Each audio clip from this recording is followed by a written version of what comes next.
नमस्कार, आप देख रहे हैं न्यूज 24। आपके साथ मैं हूं अपूर्व मिश्रा। पश्चिम बंगाल विधानसभा चुनाव में भारतीय जनता पार्टी को पटखनी देने के बाद अब ममता बनर्जी के बारे में खबर ये आ रही है कि वो अपनी पार्टी टीएमसी को एक राष्ट्रीय स्तर की पार्टी बनाना चाहती हैं और देश में कई जगहों पर वो अपनी पार्टी का विस्तार करना चाहती हैं। इस बारे में मंथन शुरू हो चुका है और खबर तो ये भी आ रही है कि 2022 में जो उत्तर प्रदेश, उत्तराखंड, पंजाब के विधानसभा चुनाव होने वाले हैं उसमें भी इन राज्यों में भी टीएमसी अपने उम्मीदवार उतारेगी। लेकिन इससे पहले ममता बनर्जी चाहती हैं कि पार्टी का नाम कुछ इस तरीके का कर दिया जाए जो एक राष्ट्रीय छवि पेश करे, एक देश की पार्टी की तरह टीएमसी को जाना जाए। इसलिए टीएमसी के आगे या पीछे कुछ लगाया जा सकता है, कुछ बढ़ाया जा सकता है। इसके लिए मंथन पार्टी में शुरू हो चुका है, सुझाव मांगे जा रहे हैं, जिसके बाद बहुत हद तक संभव है कि जल्द ही टीएमसी की राष्ट्रीय, एक तरीके से एक राष्ट्रीय छवि पेश करने वाली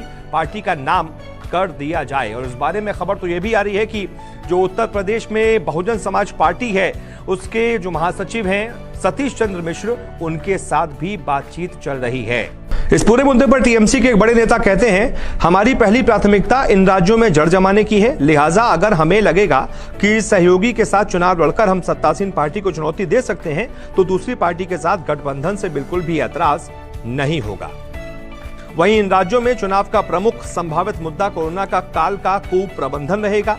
अब क्योंकि बंगाल की मुख्यमंत्री खुद एक महिला है, इसलिए इन राज्यों में महिला वोटर के लिए एक रणनीति बनाई जा रही है।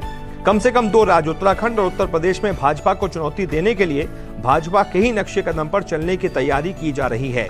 यानी भाजपा के असंतुष्ट नेताओं से संपर्क साधकर उन्हें अपने खेमे में लाने की भी तैयारी की जा रही है। इसके अलावा उत्तर प्रदेश में ऐसे उद्योगपतियों के घरानों से संपर्क साधने की कोशिश हो रही है जो ठप हो चुके हैं। उन्हें बंगाल बुलाकर सस्ते दामों में जमीन देने के साथ ही दूसरी सहूलियत देने की भी प्लानिंग चल रही है। तो चौतरफा भारतीय जनता पार्टी को घेरने की तैयारी हो रही है और यह भी साफ हो चुका है कि अगर टीएमसी अपनी जड़ें जमाना चाहती हैं ऐसे राज्यों में जहां पर उसका अस्तित्व नहीं है, जैसे कि उत्तर प्रदेश, उत्तराखंड, पंजाब, वहां पर क्षेत्रीय पार्टियों के साथ मिलकर पार्टी चुनाव लड़ेगी ताकि इन राज्यों में धीमे धीमे अपनी जड़ें जमाए, जड़ें मजबूत करे और उसके बाद आने वाले वक्त में फिर अगर जरूरत पड़े तो वो अकेले भी चुनाव लड़ सकती है। लेकिन अभी तो ये माना जा रहा है कि उत्तर प्रदेश में बसपा के साथ लगातार बातचीत चल रही है। हो सकता है समाजवादी पार्टी के साथ भी बातचीत हो और यहां पर किसी न किसी एक राज्य की पार्टी के साथ चुनाव आने वाले वक्त में बहुजन समाज पार्टी के साथ या फिर सपा के साथ टीएमसी लड़ सकती है। और इसके अलावा जैसा कि मैंने आपको बताया कि टीएमसी के नाम में भी बदलाव के सुझाव मांगे गए हैं। देखना होगा आने वाले वक्त में क्या नाम टीएमसी का रखा जाता है जो उसे एक राष्ट्रीय पार्टी के